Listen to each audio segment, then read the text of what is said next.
I want you to imagine. Imagine you're a ship and you're adrift. No rudder, no sail. Just adrift on the ocean. Now imagine this happens for 400 years.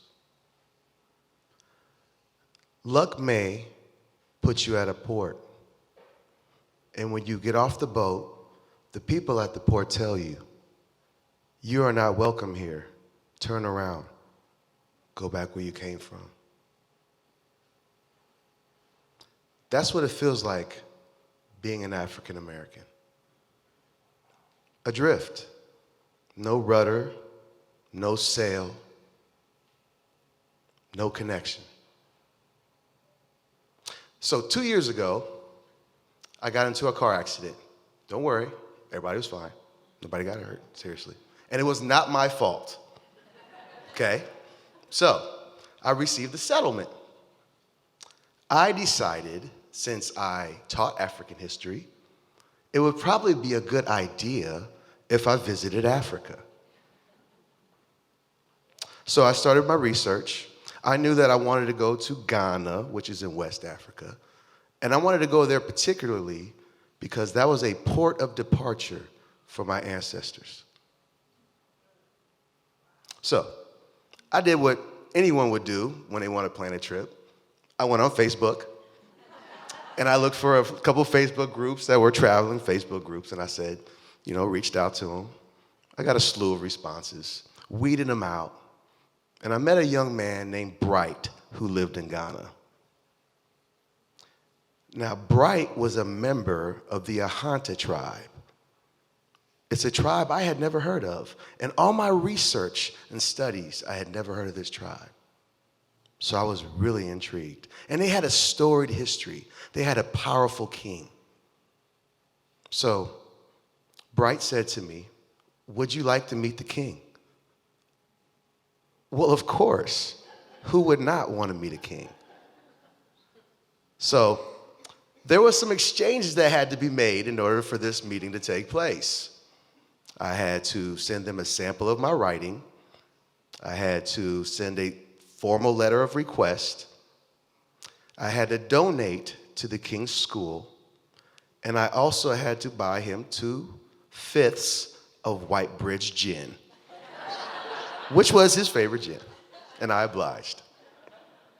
So, now, this is a different story on the travels to Ghana. It's a 19-hour flight. There was layovers. There was all kind of stuff. That was a whole different adventure. But when I finally get to Ghana and I land, 2 things happened. First, I started sweating immediately because it was hot. I mean, hot, hot. Secondly, I had this feeling of relief that came over me. Now, it could be because I was on a 19-hour flight. It could be because I was stressed out about the trip and the relief of finally landing. Or it could be the anticipation about what was going to happen next. So, I get to the palace, which is a whole nother adventure. And the first thing you have to do is you have to meet the chieftain council. It's a group of men that are up on this platform. They have an interpreter and all these other people there. And this was an actual session that they invited me to. They were talking politics, they were talking all kind of stuff. When it was time for me to speak, the prince stood up. They asked me to stand up, say my name, and state my intentions. In that moment, I did not want to say my name. And I wanted to apologize for speaking English. And I wanted to apologize for not having an African name. So the chieftains started talking to each other. They kind of huddled together, and they were talking in Ahanta. Ahanta is a verbal language. It has no written language. And the interpreter stood up and he said, from this moment forward, your name is Kwame Gyamfi.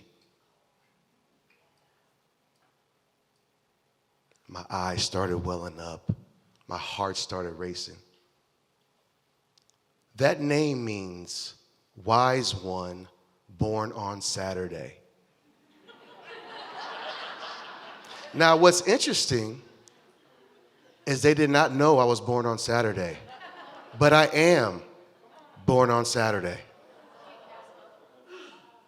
So, after I left the chiefs and council, the prince walked me down a hallway. I sat in what was like an interior living room. There were no windows. There were just these pictures on the wall of the king and all these dignitaries. He'd been the king for 40 plus years, one of the longest reigning kings in Africa. And I sat there. I took my phone out, took a couple pictures, put it away, because I wanted to be in the moment. I did not want to look through my phone. I wanted to look through my own eyes and remember this forever. So then the prince came into the room it seemed like forever. He said, the king will see you now. Walks me down this narrow hallway, sits me in a chair next to this bed. The king is sitting in the bed, he's sitting up, and he's watching me as I walk in the room. He's an old face, he's gentle face. His eyes look like they've seen 1,000 things. And we started talking. Now, I had a list. I had questions I was going to ask him. I threw it all away.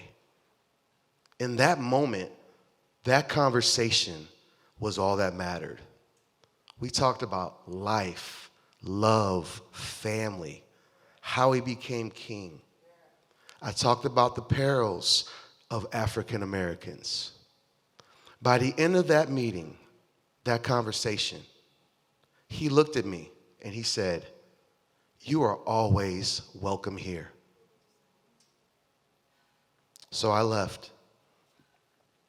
Later on that day, I was on a beach at an area what's called 3 Points. And I was sitting there with Bright, and I was just talking about what had just happened, trying to fathom what had just occurred.